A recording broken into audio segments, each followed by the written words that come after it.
गुरुदेव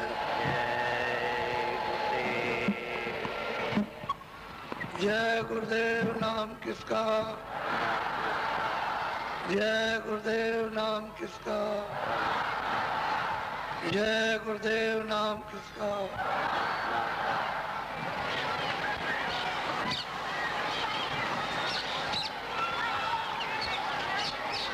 गुरु सतनाम तुम कोला को परनाम,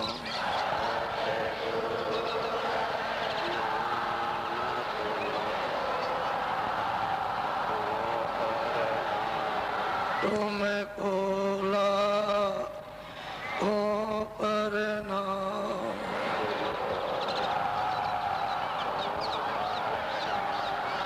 कोटिन सूरज चांद सितारे,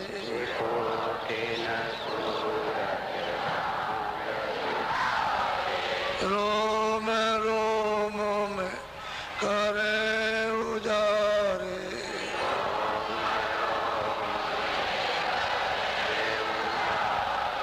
सतपुरुष करता तुम कोला को परनाम।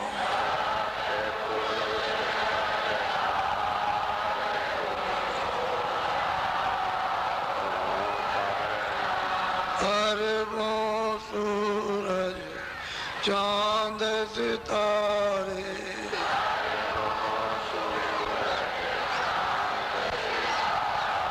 रोम रोम में करे उजारे,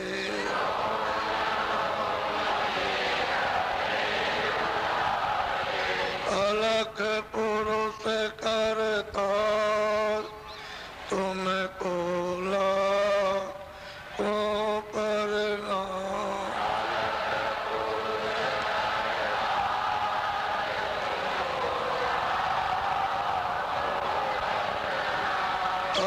अरबों सूरज चांद सितारे,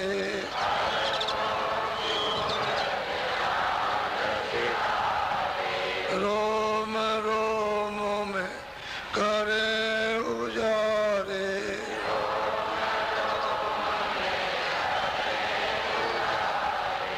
अगम पुरुष करता तुम कोला को परनाम।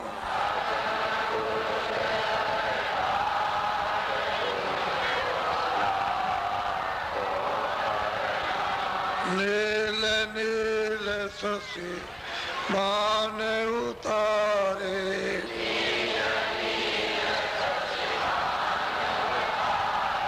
रोम रोम में करे उजारे,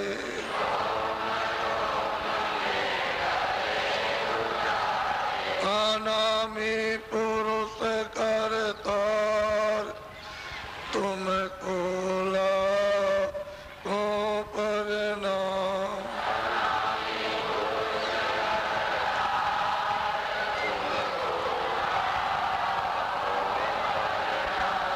अनामी पुरुष करता तुम कोला को परनाम।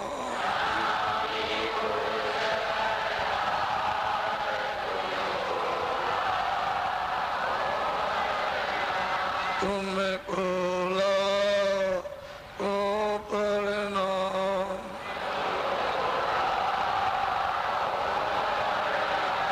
सतगुरु सतनाम तुम कोला को परनाम।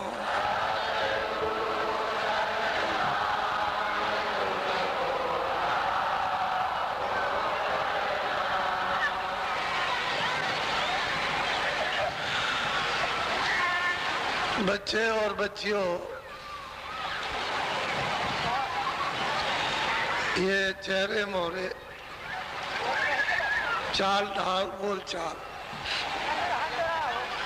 उससे ये अच्छी तरह से जानकारी हो गई कि आप बहुत दुखी हो। शरीर से भी आप बहुत दुखी, मन से भी आप बहुत दुखी, बुद्धि से बहुत कमजोर, परिवार से भी आप दुखी, बाल बच्चों से भी दुखी, समाज के लोगों से भी आप दुखी हो, और राज से भी आप दुखी, और धर्म से भी आप दुखी हो। काम, क्रोध, लोभ, मोह, ये दुश्मन ये चड्डी लिए हुए और ये खराब से खराब आपसे काम करवा रहे हैं। इन सब का इंजाम पीड़ा है, वो मानसिक पीड़ा हो रही है, शारीरिक पीड़ा हो रही है। आत्मा तो बेचारी जो सूरत है वो तो कुछ कह नहीं सकती, क्योंकि वो तो अचेत है, उसे तो होश है नहीं है। आपने कर्मों का ऐसा क्लोरोफार्म सुंघा दिया कि उसे होश ही नहीं आ रहा। अब महात्मा फकीरों की, महान आत्माओं की जरूरत है जो इसकी सब बीमारियों को परखें, जाने और उन बीमारियों का उपचार यानी दवा दे। तो बाहर की दवा तो बहुत है, वैद्य, डॉक्टर हैं, अस्पताल हैं, कारखाने तमाम चल रहे, दुकानें लगी, इनको खाओ पियो, जो जो बीमारियां हो गई हैं चिरवाओ, इंजेक्शन लगवाओ, दवा खाओ, होम्योपैथिक, आयुर्वेदिक और एलोपैथिक और भी जड़ी बूटी। लेकिन वास्तव में फकीर महात्माओं की दवा दुआ काम करती है। दुआ का मतलब तय, तो दोनों शामिल हो जाएंगे, दवा भी और दुआ भी, तो आपके लिए फायदेमंद है। बाकी दुआ छोड़ के दवा तो बहुत खाई और खा रहे हो, उसके लिए तो कोई कमी नहीं।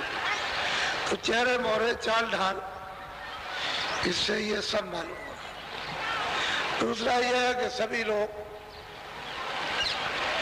कर्जों से लदे हुए। ये कर्जे जो है आपने रुपए पैसे साथ सामान के लिए लिया, कारखाना है, खेती है, ट्यूबवेल है, हल है, बैल है, इन कर्जों से सब लदे हुए। ये और भी आपके लिए घुन है, घुन घुन जिस लकड़ी में लग जाएगा सब साफ कर देगा, जिस मनुष्य शरीर में लग जाएगा बिल्कुल जर्जर कर देगा।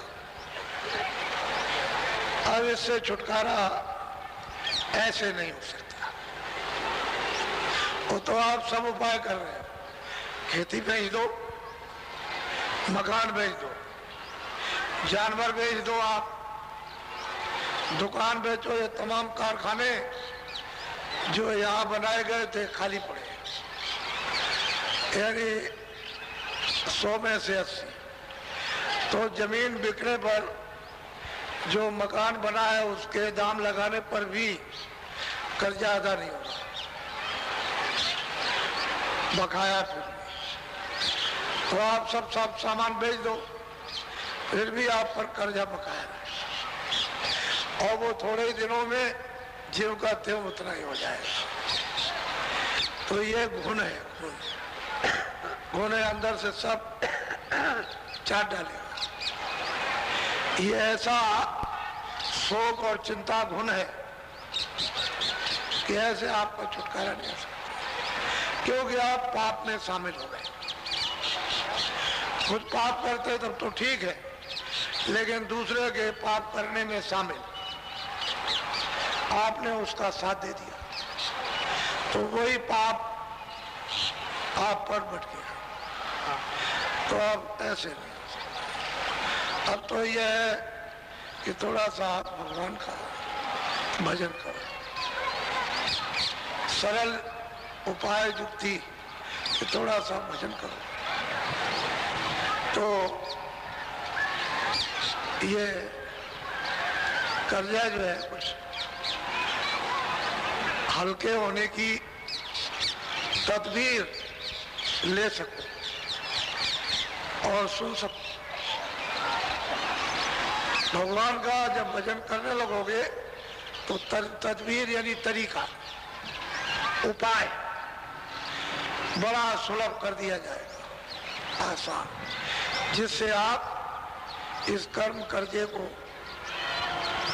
आसानी से और खुशी से दे दो। महात्माओं के पास में सब तरह के तौर तरीके हैं, लेकिन अभी क्यों बता दूंगा, आज तक तो मैंने बताया नहीं, वैसे जानता तो हूं, समय पे बताऊंगा, अभी नहीं कि कैसे ये। अभी तो आपको बताया जा रहा था कि आप इस आंधी में फंस गए और निकलना आपके लिए मुश्किल है। जो बहुत बड़े बने थे उन पर और ज्यादा लदा है। तो मैं ये नहीं कि मतलब यह कि आपकी ब्राह्मण भी कर्जदार, क्षत्रिय भी कर्जदार, वैश्य भी कर्जदार और भी लोग कर्जदार, हिंदू भी कर्जदार, मुसलमान भी, सिख ईसाई भी कर्जदार, मानो कर्जदार। अब ये फिर आपकी बुद्धि रुक-चूक हो गई। जब रुक-चूक बुद्धि हो जाती है तो अपना रास्ता विचारों का, बोलने, देखने का, सुनने का एकदम से छिन्न भिन्न हो जाता। तो आप मतलब ये लॉटरी खेलने लगे, कभी सट्टा लगाने लगे, कभी शेयर खरीदने लगे, फिर इसमें सब माल असबाब, सब जेवर बेच दिया, ये बेच दिया, ले लिया, दूना चौगुना हो जाएगा, अभी रातों रात में करोड़पति अरबपति हो जाएंगे। और तुमने ये छानबीन की नहीं कि शेयर कितने जाली, उस कंपनी का तो नाम नहीं है और जाली शेयर मार्केट में बिक रहा है। तुमने पूछा कंपनी कहाँ है, कुछ जाली, सब ये जेवर एवर भी तुमने सब दे दिया। अब चस्का लगा, चस्का, तो चस्का तो बड़ा खराब होता है।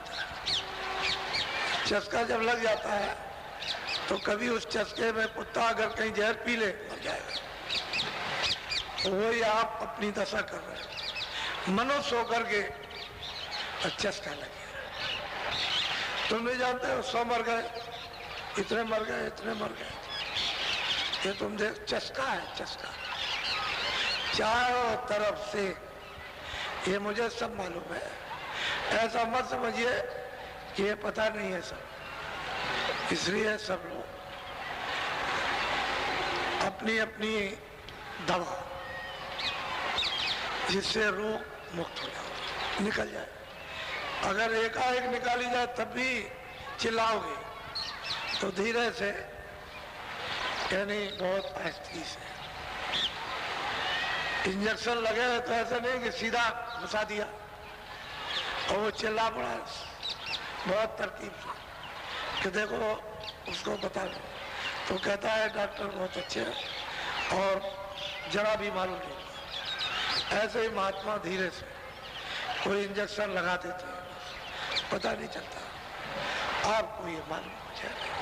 तो मैं ये सब कुछ देख रहा हूँ और समझ रहा हूँ, तकलीफ हो रही है, उसका पूरा एहसास है, अनुभव है उसका, ऐसा नहीं है।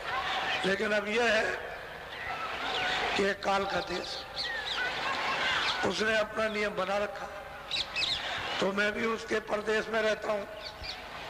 शरीर तो मेरा है नहीं, ये जो सामान दिया है तो मेरा है नहीं बनाया हुआ, उसने शरीर दिया और शरीर की रक्षा के लिए उसने ये सब सामान कि तुम मेहनत करो और इस तरह से बनाओ और इसके काम में आओ। तो मैं भी तो परदेश में हूँ, आप भी परदेश में, आपका भी कोई सामान नहीं, हमारा भी कोई सामान। लेकिन जिस तरह से उसने बताया उसी तरह से उस सामान को काम मिलेगा। अगर आप उस तरह से काम में ले लेंगे तो अनर्थ हो जाएगा, तो वो सामान आपके काम नहीं आएगा, उल्टा असर करेगा, तो रोगे चिल्लाओगे। तो संयम की बड़ी जरूरत है। परहेज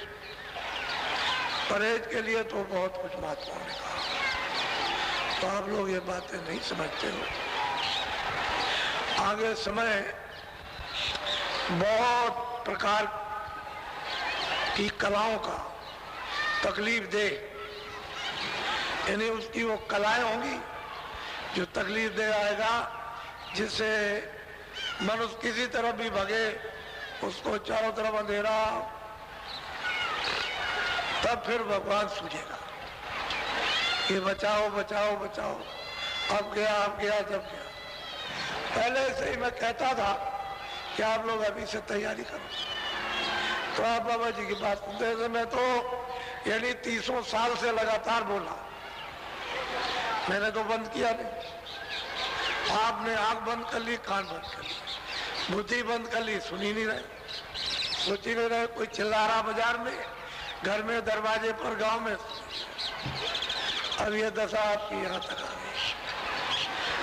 जर्जर दशा है। मैं जाता हूँ, मैं जब बड़े से बड़े घरों में जाता हूँ, मुझे ले जाते हैं, तो वो तकलीफ बयान करती हैं देवियाँ और बच्चे कि सुनने में जैसे बस बाहर आंसू नहीं निकलते, वैसे आंसू आ जाते हैं। ये हालत है समय पर हो गई, और किसी के बस में न तो आँख है, न बुद्धि है, न कान, न जबान है, न हाथ है, न पैर। किसी के बस में काम, क्रोध, लोभ, मोह, अहंकार किसी के बस में है ही नहीं। किस समय पर क्या कर दे, क्षणों में कुछ का कुछ। तो असल में बात यह है कि महात्मा जो चीज मानव को देते थे, उससे मानो सब प्रकार से खुशहाल, समृद्ध है और विचारशील, विवेक युक्त रहते थे, और सब में दया थी। भूल चूक की तो बात अलग है, लेकिन विचार तो था ही। तो सब में दया रहती थी। सब लोग एक दूसरे के जीवों पर रहम दया करते थे। आप इसलिए ये हाथ पैर आँख, इनमें ज्वाला की, जहर की चिंगारी निकल रही है। ये बड़े अपराध बन गए, बड़ी हत्याएं बन गई सब, और रो रहे जीव, चिल्ला रहे, मेरा कर्जा दिला दीजिए। खून खून दिखाई देता, कर्जा दिला दीजिए मेरा। वो कर्जे मांग रहे हैं तो उनके कर्जे तो देने पड़े। इसलिए आप लोग जो थोड़ा बहुत सुन रहे हो, वास्तव में अभी आपने सत्संग नहीं सुना। ये सत्संग की शुरुआत हो रही है। सत्संग सुनने को मिलेगा, लेकिन जब भाव भक्ति प्रोढ़, प्रीत प्रतीत, विश्वास जब थोड़ा सा आने लगेगा, तब सत्संग सुनने का जो आह्लाद, आनंद है, वो तो फिर एक सुई ध्यान हो जाता है। ऐसा मालूम होता है कि शरीर की सुध बुध भूल गई, कि शरीर है ही नहीं। तो अब वो धीरे धीरे एकाएक अगर सुना दिया जाए तो उसमें आप में तो कोई रुचि है नहीं है, कोई श्रद्धा नहीं है, सुनने की कोई इच्छा नहीं, तो अनिच्छा में क्या पल्ले पड़े। इसलिए मैं 20 तारीख से कार्यक्रम कर रहा हूँ। 4 प्रांतों का 40 दिन का दौरा करके, जहाँ जहाँ दौरा किया वहां के लोग आए। तो कितनी मेहनत, राजस्थान, गुजरात, फिर उसके बाद में महाराष्ट्र, मध्य प्रदेश। मैं रात को 10 तारीख को 10:30 पौने 11 बजे पहुंचा था। और फिर जब इतनी मेहनत की, कि ऐसा हो कि शरीर क्या हो गया, तो यार तबीयत थोड़ी गड़बड़ हो गई। तो मैं 5-6 दिन तो बहुत मेहनत से ढीला रहा और 20 तारीख से आना शुरू हो गया। 20 तारीख से तो सत्संग शुरू हो गया, तो 20 से लेकर के अभी तक मैं मेहनत आपके साथ कर, तो आप खुद अपनी आंखों से जो 20 तारीख के पहले से आए हुए हैं वो देख रहे हैं और अभी आप देख रहे हैं आपके साथ में, यानी आप तो अनेक हो, मैं अकेला हूं। तो आप देखो मेहनत, आप तो बैठे रहते हो, बैठे रहते, तो यहाँ तो हाथ भी, पैर भी, आँख भी, कान भी, ये सब मतलब है कि इन अंगों से काम लेना तो कितनी मेहनत पड़ती है। तो आज 28 तारीख और कल 29 है, तो 30 तारीख तक का वैसे कार्यक्रम